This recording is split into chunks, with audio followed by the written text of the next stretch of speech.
Hey humans, how's it going? Susan Ruth here. Thanks for listening to another episode of Hey Human Podcast.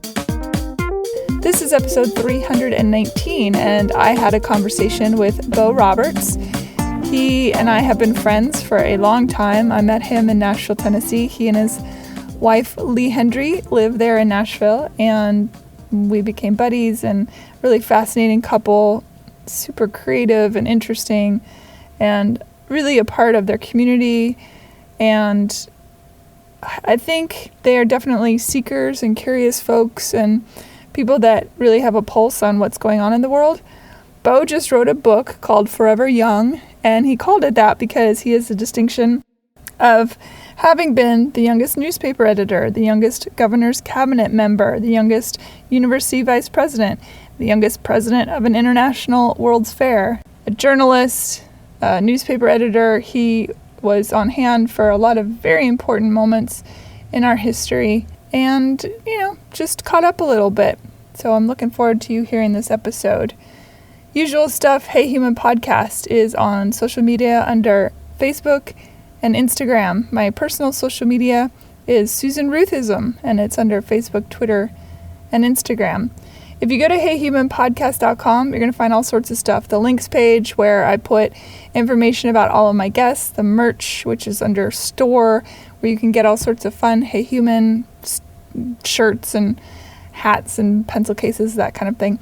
All the old episodes of Hey Human that you might not see in the list on iTunes because they only hold about 300 at a time, but they're on heyhumanpodcast.com. You can see all the episodes. Rate, review, and subscribe to Hey Human on iTunes or wherever you get your podcasts. Check out susanruth.com if you want to know more about me and all the other things I do and see some interviews I've done. Join the mailing list.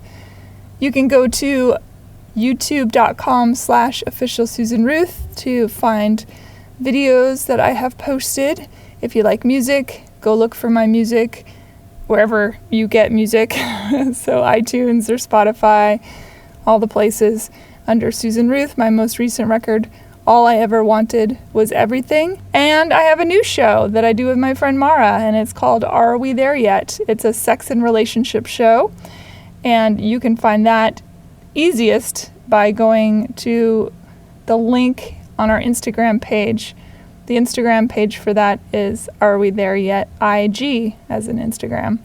Click on that and you can go right to the channel. We're working on the website. It's almost up, and that'll make things a lot easier, I think, for people to find all this stuff. Thank you for listening to Hey Human. Really exciting episodes coming up.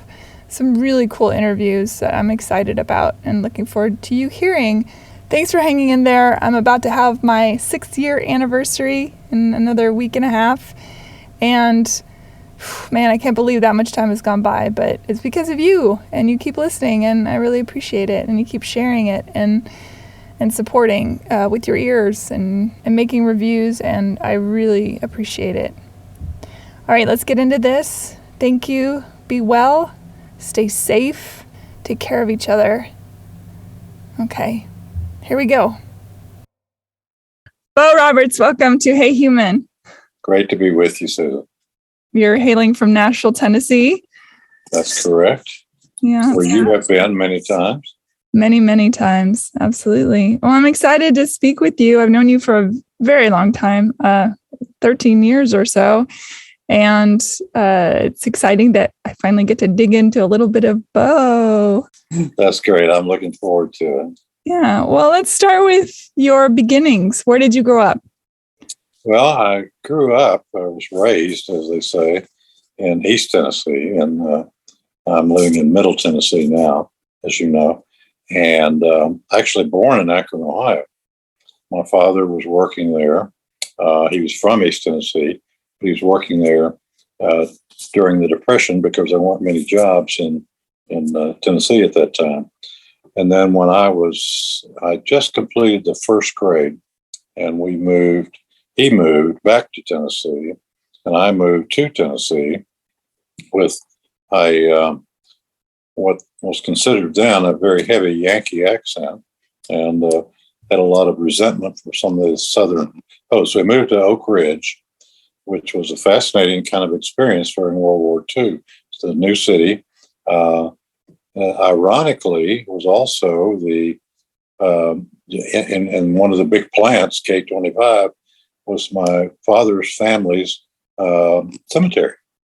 So, I mean, this was really moving back to his roots in Anderson and both Oak Ridge and Harriman, Tennessee later. But anyway, it was interesting as a kid being there. I didn't know too much about the war, but I knew some. And all the housing was prefab. We started out in what they called a flat house. It was just on stilts. And then later really moved uptown to a 3-bedroom suburban house. Again, all the houses were exactly the same, different sizes. The public transportation system, because hardly anybody had cars. They had cars, they couldn't get gas. But the public transportation system in the 40s there, during the war, was fantastic. As a 7, 8, 9-year-old, they had no complaint. I could go down to the corner, get on the bus, go to the shopping center, which was something new at that time, go to the hobby shop or different places and get back on the bus and come home. And no worry about security because everything was fenced in. Oak Ridge was very secure, obviously. I do remember when VJ Day occurred, and it was revealed why Oak Ridge existed when the atomic bomb was dropped, and then second, and then when they later in Japan surrendered. And I know there's always controversy about, what should we have done? But I think it's very clear that hundreds of thousands of U.S. lives were not lost because of that effort. Anyway, people were joyous, like dancing in the streets and yelling and screaming and happy. And the tour was over primarily. So anyway, that was my beginning in the Tennessee. And then we moved back to my dad's hometown where he grew up. I had some of the same teachers in school that he had. Finished in the small town of Harriman, Tennessee, and immediately went in the Air Force for a 4-year enlistment. Only stayed 3.5 years because I got out early to go to college. And by being in the Air Force, I was able to earn the GI Bill, which I could use to go to college, and stationed in Texas and then California, the Bay Area, for a couple of years, which I fell in love with that area. I didn't. I'd been out of the state a lot, traveling, but not west, and it was quite an experience. Mm-hmm. So I'm in Albuquerque for a little while and back to Texas. So anyway, been around. And so I headed back to start the University of Tennessee, and I was in a hurry. I had a family, a young son born soon after that, and I had the GI Bill, which will allow you to subsistence. And so I worked part-time, everything I did, sell pots and pans. I love that when the state or the East Tennessee Fair came to Knoxville in the fall. It was between quarters. We were in the quarter system then, and I could work as a security guard, or ticket taker. It gave you a uniform, and I could do like in 10 days get in probably 250 hours, and at $2 an hour, that was a lot of money. So anyway, got through and finished UT in about 2.5 years, and I went to actually before I finished, I majored in journalism. Went to Sevier County, which is up the road in Sevierville and Gatlinburg, as you know, and was started as the news editor for those two newspapers. And then when I graduated in August, I was promoted to editor. And unbeknownst to me, because I was contacted later, contacted by Publishers Auxiliary, that I was apparently at 23, the youngest editor in the country. And they did a little write-up about that. And that's the kind of the start of some youngest things that occurred, totally inadvertent as far as I was concerned. I didn't set out to be the youngest anything, and ended up being, and that's why I think Lee had talked to you, my wife had talked to you about my book that I've just released, been released on called Forever Young, and chronicles early part of my career through. So I was the youngest editor. Stayed there for about 4 years. I was actually the owner was quite progressive. He gave me a lot of latitude.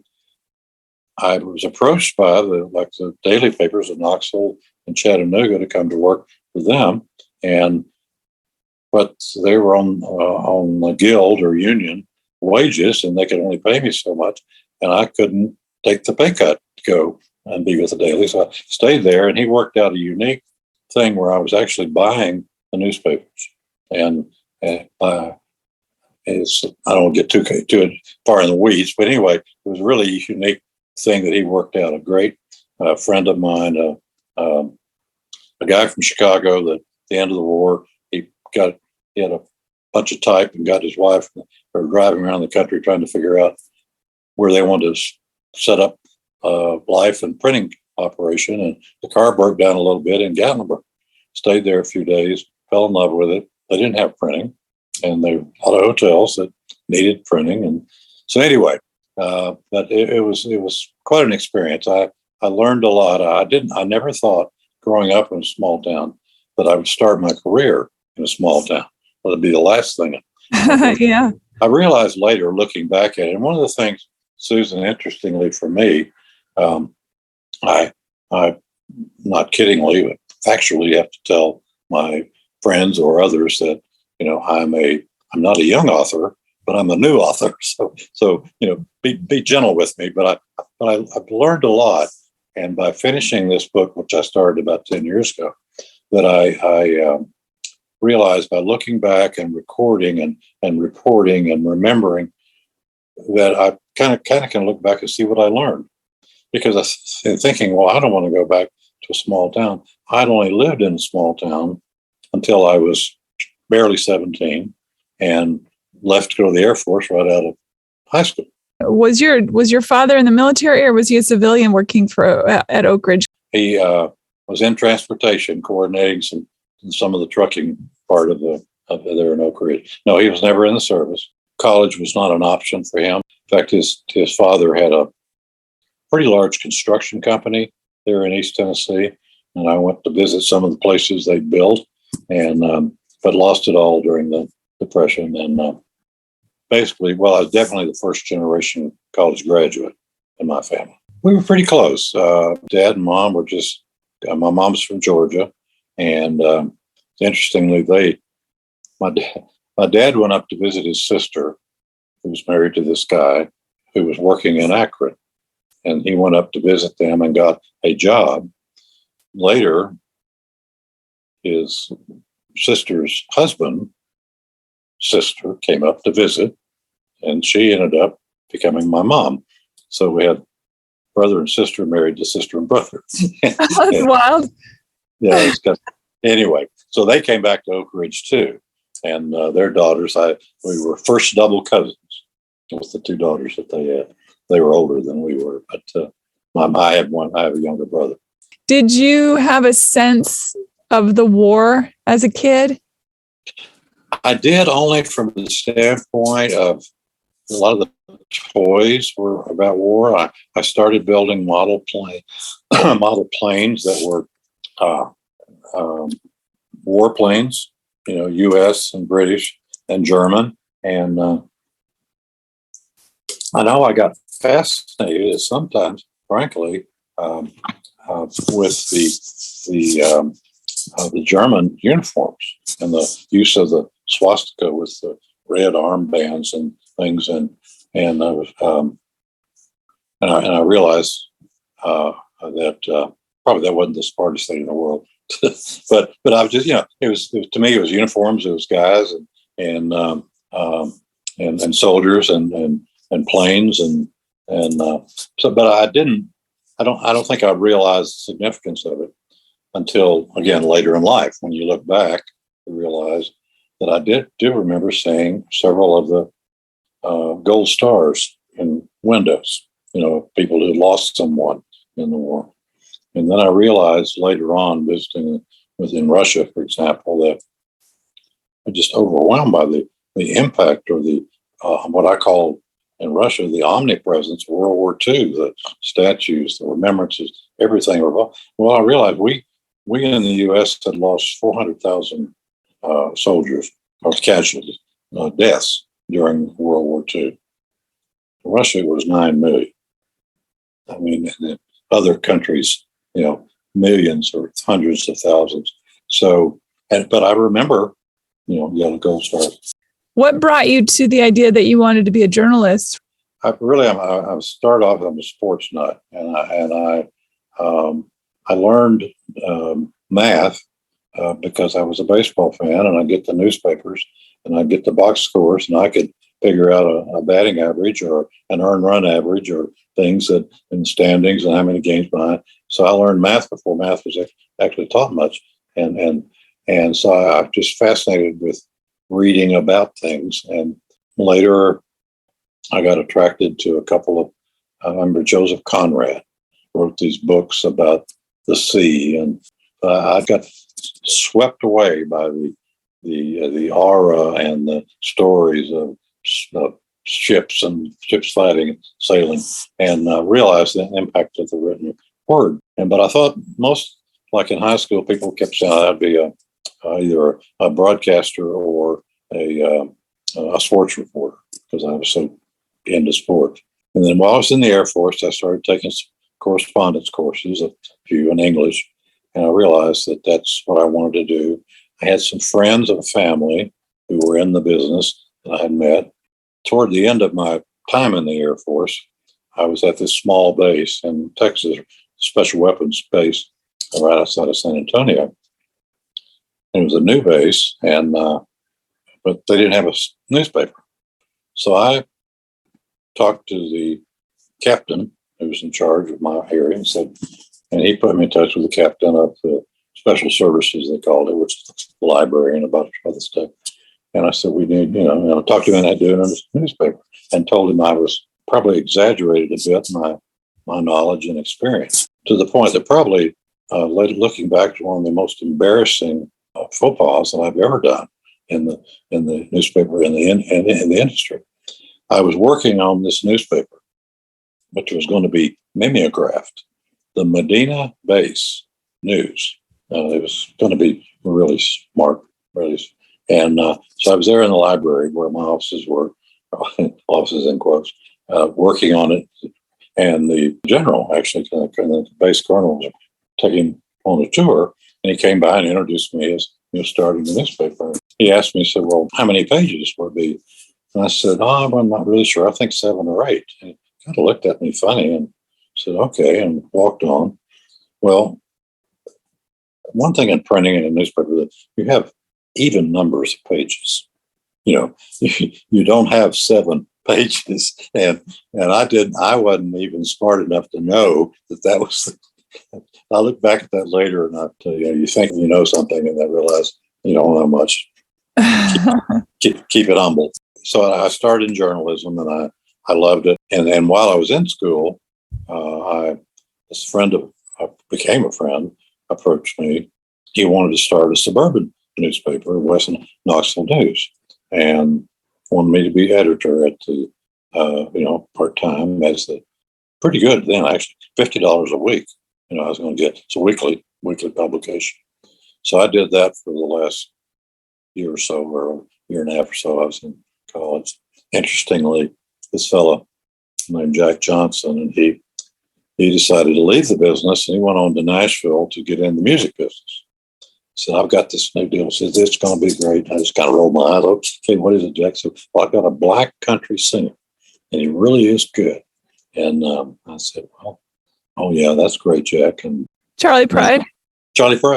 Anyway, I loved it, and it's. I guess it's, part of it is the deadlines, and it takes things out of theory and puts it into reality that you're going to be exposing yourself through the written word every day or every week, in my case, and telling the stories of what's happening in a whatever community, section of a community. It's kind of challenging, and I had boss, a publisher in Sevierville, when I started up there, who I said was just he set me up in an office. I had an assistant, my secretary, the social editor, a whole bunch of other things.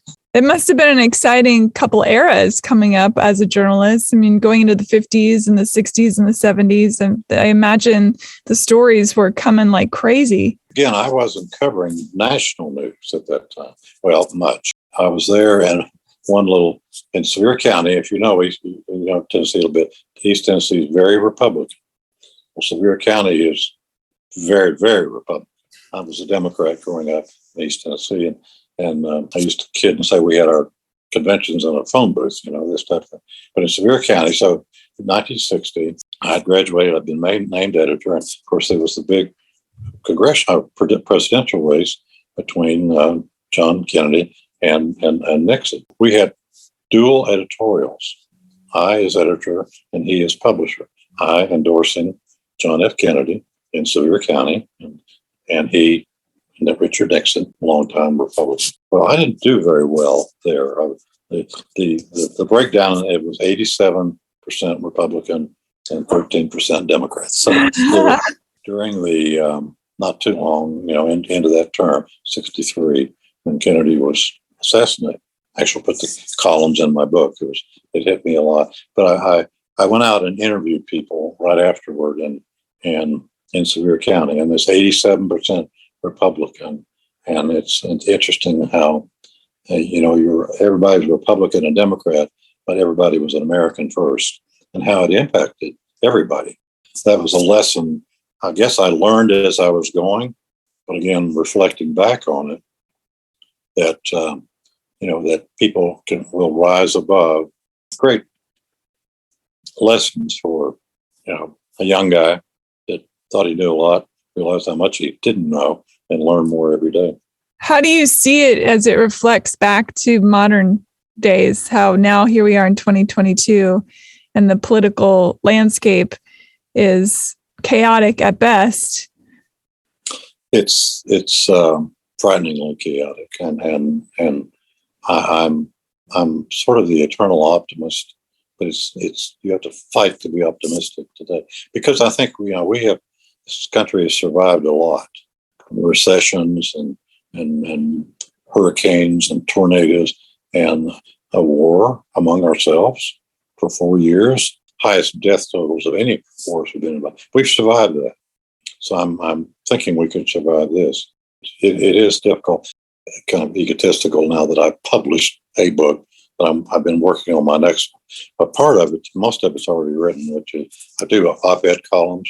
So it's an accumulation of 60 or 70 of those over the years. It's a lot of politics. The working title, I'm not sure what it'll end up being, but the working title is Flaming Moderate. I'm a Democrat, but I don't like the far left. I'm glad they're part of our party. We're big enough to have them. But at least our extremists are not violent. And what's happened in the last 5 or 6 years, a division of people has become violent. So what the Trump administration did, or what he did, was he widened the right to include people who weren't on the right or the left. They were just violent, and they're part of it. And that's showing every day now. We're seeing it, reminding again of January 6th. The thing about people talking with each other, talking to each other, or with each other, it didn't start with Trump. It started, I think a lot of it, you can almost look at some timing. A lot of it started when Fox News started. And it wasn't just Fox News. They were a little more moderate when they first started and began seeing ratings go. And the other side, CNN, I was a big advocate and devotee of CNN, from a news channel to an opinion channel. People could spend all day listening to things that they want to hear. Yeah. As opposed to listening to another side. But I see when an issue comes up, they'll gather their, quote, panel of people who all agree with each other and smile together and smirk together or frown together, whatever the issue may be. And so it's just more and more difficult to have a communication. I wrote a column back 2009 in Obama's first year.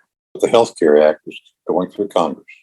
And our Nashville Congressman, Jim Cooper, is a brilliant individual, just a dear friend, but a brilliant individual, one of the brightest guys that I've ever known. He was a blue dog Democrat, they called him. And he was very conservative fiscally. An amendment came up for one of the acts going through Congress, and he voted against it. And so immediately some people in Nashville attacked him, said, "You can't do this. You're either with us, you got to be liberal all the way, got to do this, got to do that." At the same time frame, another friend of the other party, Bob Corker, was a newcomer to the U.S. Senate. And we knew Bob personally. Lee, my wife, was in their wedding. A really also brilliant business person and very successful in business, very successful as a two-term mayor in Chattanooga, turning it around, doing an awful lot of things. He was working on, if we remember, at that time frame, 2008, 2009, we were going through a recession. And they were working through Congress on new banking laws because of the bank failures. And Corker came out. I'd be glad to work with, the majority party and working on these bank regulations. And he gets slammed from the right. Saying you can't talk, you can't even talk to these people. Can't do that. And so I wrote this column. Steelers Wheel, I think, recorded this song called "Stuck in the Middle with You." Clowns to the left of me, jokers to the right. And that was 13 years ago. And just as two little examples, but I think very kind of telling examples of where we, and this was long before, the violence and the Trump and all the craziness that came about then. We are in difficult times, and one of the reasons I wanted to get this book out this year was this is the 40th anniversary of a large event in East Tennessee that I was president and CEO of, the 1982 World's Fair. I thought, I'd been working on this off and on over years. I thought, well, if I'm ever going to finish it, this is the last year, have a market for it. I don't know if that market may have been 10 people, but whatever it is, it's probably going to be this year. I've written this column now that I think will be in this week in the papers. Taking that event, 1982 World's Fair, and we went through a Republican, Gerald Ford, a Democrat, Jimmy Carter, and a Republican, Ronald Reagan, as president. We went through a Democrat and a Republican as governor. And as we had a Republican and a senator of each party. Even though it was nonpartisan, the mayor of Knoxville had been a Republican when we started. He started the effort. But he got upset by a friend of mine who was a Democrat. But it's nonpartisan, but both of them have supported this event. And so my point is, it was not just that it was nice to have bipartisan support to make this happen. It would not have happened, period, without strong, not only support, but action. Had so many hurdles we had to go through at the local level, state level, national level. If we didn't have active bipartisan support and action, it would never have happened. And it was an event that have a special category, which means you had a theme. Ours was energy, which was a pretty big thing right then, kind of big now again. But it was in terms of the number of countries and the attendance, which was over 11 million in 6 months. It was larger than the Hemisphere in San Antonio, the Seattle World's Fair, the Spokane World's Fair, and the New Orleans World's Fair, which happened 2 years after. So anyway, it was very successful, but it would not have happened of this group coming together. And I put in there the name of one of the chapters is, you're doing a what? Where? In the World's Fair, and not a what? Where? And so we had to answer that question. That one of the management secrets we had, ignorance. We didn't know what we couldn't do. We didn't let what people said you couldn't do stop us from doing it. And I say we in the broadest sense of the community, of the political leadership, state, and on and on. but I can't imagine a bipartisan effort like that happening now. Well, that's a frustrating thing, is that there's little room for nuance anymore in politics. And if you have an idea about something and you voice that idea, that people come out of the woodwork, they threaten your family, they dox your address. It's wild out there. And to the point where now people can't even have a personal opinion. Yeah. Well, and we've got to have people with a personal opinion. And one of the things I've been, let's say lifelong Democrats, had a mother and father who were so avid. They were the first Democrats in their family. They were recession Democrats coming out of a long line of Republican families in East Tennessee. I have a lot of Republican friends, particularly growing up and with them in East Tennessee. And I know that most of them did not vote for Trump, for example, in the first race or the second. But in the first go around, they weren't, I don't know, I never asked them. I wouldn't put them on the spot. But I know that they didn't vote for Trump, but I don't think any of them voted for Hillary. And to be honest with you, I wasn't, terribly excited about voting for Hillary Clinton. I did. And now it's become, and what he did, it was make it even more divisive, even in his own party. It's a very strange time. I just read this morning that the Supreme Court is voting on changing the voter laws here. And when that happens, then I feel like all ground will be lost. It is frightening. And that's why, as I say, I'm an optimist, but it's really got to dig deep to dig it out now. But I think that it's tough when the highest court in the land, which is supposed to be made up of people who are nonpartisan, who are there about the law and the law alone, who are acting with a strong arm of a political party. That's insane, because they're not supposed to vote on their party or their religious beliefs or any of those things. And that's what they're doing, which is completely insane, considering what the Supreme Court is actually supposed to be for. Well, and that's where it's got to stay active. We've got to make sure who has control, and then so that when those replacements can come, but also that if they're interpreting the law, then the law can change. If the right people change the law, it's a constant battle, but it can be very depressing. We just can't let it depress us to the point that you can't take action. So we have to know what the shortcomings are, and that some of their efforts aren't going to be worth anything, but you have to keep trying. Yeah. Rhetoric gets so manipulated. For example, I'm pro-choice, but I'm fine with people who are pro-life. If they want to be pro-life, fine. But I'm not okay with them deciding that because they're pro-life, that everyone else should be pro-life. That's I'm not okay. Or to put a religion that they believe in as if everyone in the country abides by that religion, which is just such a bigotry inlaid inside a systemic issue, really. Yeah, very true. And I think it's, go back to the founding fathers, a big driver of why they were here in this country was a lack of religious freedom of and from religion. And when people when they use the founding fathers and the Constitution as an argument, I think women didn't have a say in the Constitution, first of all, and an abortion would have been women's business. The men would not have busied themselves or worried themselves with that at all. Anyway, we're getting a little off the track, but I'm curious to know, I'm assuming that you covered when Dr. King was assassinated. Yes.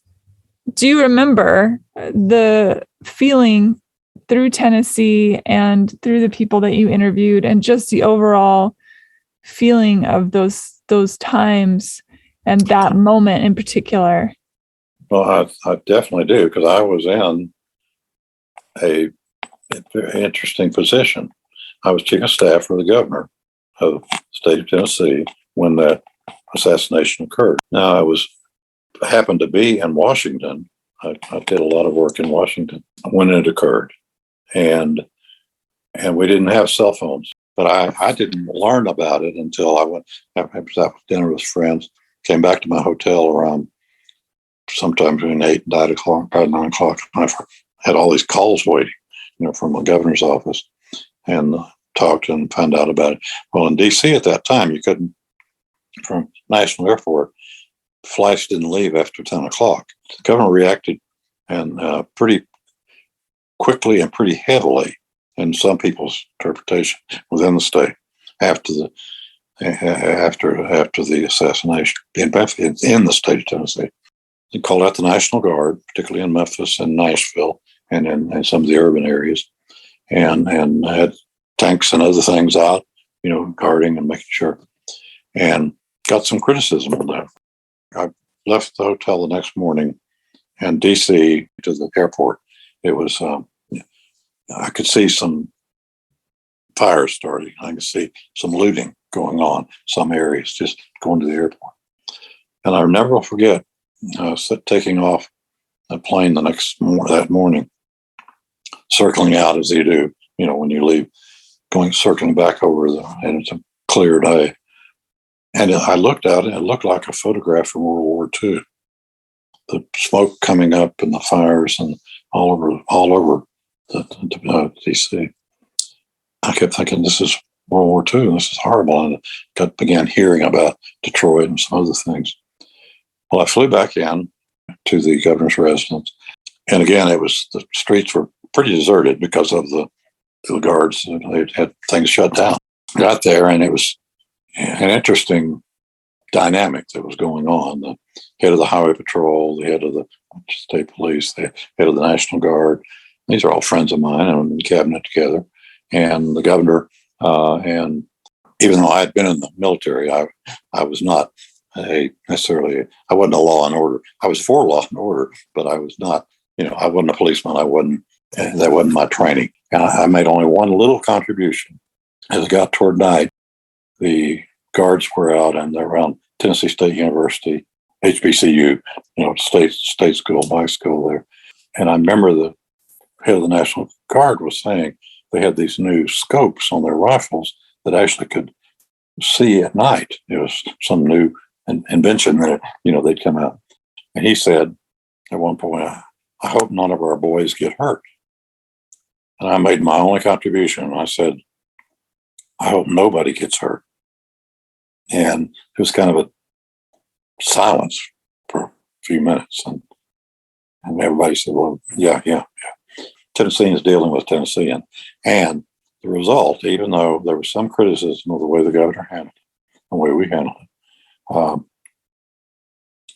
the only death that occurred in that whole was Martin Luther King. No other fatality occurred. There was injuries, but not much occurred in Tennessee. So yes, do I remember? But the passion and the minority community felt. We were the first, by the way, the first administration to have a minority in the cabinet. We had this attorney, later a judge from Memphis, who had his office next to mine there in the state capitol. He was the first cabinet member, a minority, in Tennessee's history. Our governor was a farmer. He liked to get started early in the morning. His staff, his immediate staff, me, and would meet with him at 7 o'clock every morning when he was in town, and when we were in town, and then between 7 and 8, we'd bring all the things we had wanted to cover, and then between 8 and 9, we'd stay, and the cabinet members, like safety department, highway department, whatever, would come in with any situations or problems or needs or whatever requests that they had, and we'd deal with them together. And you lived in Nashville, so you're familiar with where I-40 is in Nashville. And this had all happened earlier and before I was involved in the state government. But there were some lawsuits that had been filed by the minority communities about routing of I-40, particularly in Memphis, but also in Nashville, even though it was already being built, I-40, they just ripped it right through the Black community. If you think about it, you've been around there, Jefferson Street. They were talking, and the highway commissioner, who was not a bad guy, he was a good guy, came in, he was chatting, and the governor's why did they put it through there? And he said, well, he's over there. Nothing but a bunch of N words live there. Then he looked up at my friend, H.T. Lockhart, and said, well, I'm sorry, you know what I mean. And H.T. just continued to look at it. And the governor said, well, Charlie, his name was Charlie, as the commissioner said, it's a different day. And I just thought about the presence, how important just the presence of having him involved. And that sends a whole message about a whole, where this was 1968 or 1967 when we took office. So it was one small step, but man, we had so many more steps to go. The issues were not Republican and Democrat.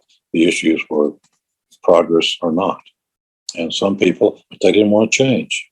And it was kind of the battle against to change things, the changing of a culture and of an attitude that needed to occur. And we did some of that, were able to do some of that during that time. But it brought home how much more there was to do. And even today, more that we obviously need to do. Yeah. I mean, it is interesting. Anytime I interview somebody that has been on the planet for a little while and seen the changes and to see things like the desegregation of schools and right. Yeah. And the Voting Rights Act and the dissolution of certain things and creations of other things to protect kids and to protect minorities and the disenfranchised and the underdog. These days, I feel a lot of stress about where everything is heading. I'm concerned. Yeah. I'm concerned. And when you say you're an optimist, I want to be an optimist desperately. That is tricky. But when I talk to people who have been through so many things and seen so much change and seen it do an ebb and flow or 2 steps forward, 1 step backward, then it does give me some hope. That you know more than I, therefore, because you've seen more than I have seen. Well, and it's not, you hope that, with the experience and with the experiences that you have, whether you want to or not, you have experiences over a long period of time, and you do see the ebb and flow, and you know that hopefully you learn something from that. But I agree, it's a very dangerous time we're in right now.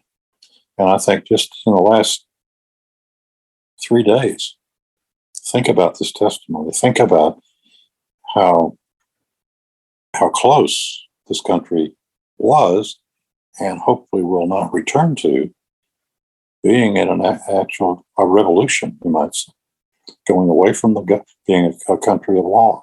And I never thought that I would say something about Representative Cheney, because I was not a fan of her father's.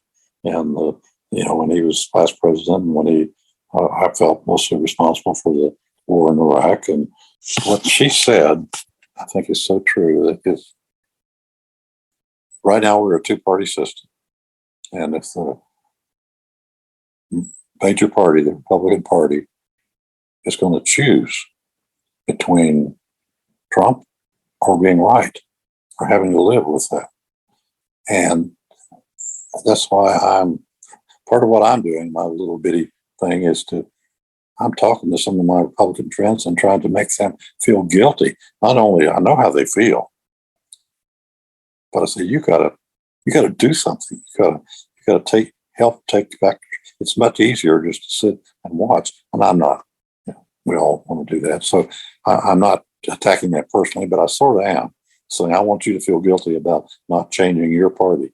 I said, we've got our problems with my party. But I want to work like hell to beat you, but I don't want to be afraid to lose to you.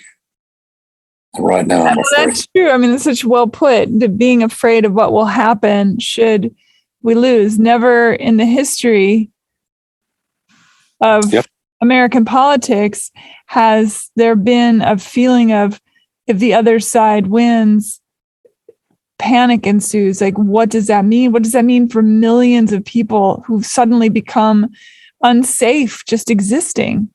Right. It is frightening, and I think we're at a crossroads. I really do. I do too. I absolutely do. And you bring up don't just sit there. I mean, that's the thing. Historically, we've seen what happens when people don't speak up, when they do just go along to get along, and it's not pretty. No, when you think you know it all, you don't know anything. But I remember one of the columns I did just recently, I don't know, 2 months ago, talking about, in essence, Republicans, some things I thought they needed to do. And I called in the print, and published in Nashville and Knoxville. Among it, I called Trump a despicable human being, not just a politician, a human being. I was talking to somebody the other day, and I came out and said, "Yeah, I remember you doing that." I said, "But the problem is you insult despicable human beings when you call them that." Probably the worst example, or the best example of the worst happening. Minority leader in Congress, McCarthy, when when he's been quoted as saying how bad it was, what was happening, and how he turned tail and is now, marching hand in hand, glove in glove. Somebody is going to be known one day as a great patriot. Liz Cheney is in that category right now. A great example of somebody who I don't agree with her policies on I don't either. levels, but my God, she is a true patriot in my mind. She's absolutely there to stand up for this country and what's right. And that's the beauty of nuance, that I can respect the human being, the woman who is standing up and saying this is not okay, and also not be okay with her politics. If we get through this, fight like hell against some of the policies that she believes in, but you don't fight like hell against her. Right. She's not going to come back and lose and say, I'm going to take my marbles and go home. I guess we're preaching to our own choirs. I know we are. We are. Although a lot of different people listen to the show, and I think they know. I do try to stay, even in this show and talk to people and all their beliefs and all that. But there is a time when I think it's important to say, you know what? Some things are it's beyond politics. There is cruelty. There is despair. There is violence. There is treating human beings as if they were less than, and that they don't have a voice over themselves. All that is just fundamentally, that's not politics. That's humanity gone wrong. Exactly. Yeah, couldn't agree with you more. And it's I don't know. It's like the replacement theory. It's having, let's change racism to replacement theory. I look back at Bannon and others, when Trump was starting, and I'm a student of history, as many others are. I don't consider myself an expert historian, but I see the Nazi playbook. Himmel would have been very pleased. Oh, so proud. And people think that that's hyperbole, but it's history, and it's a brilliant strategy. Absolutely, fucking terrifying.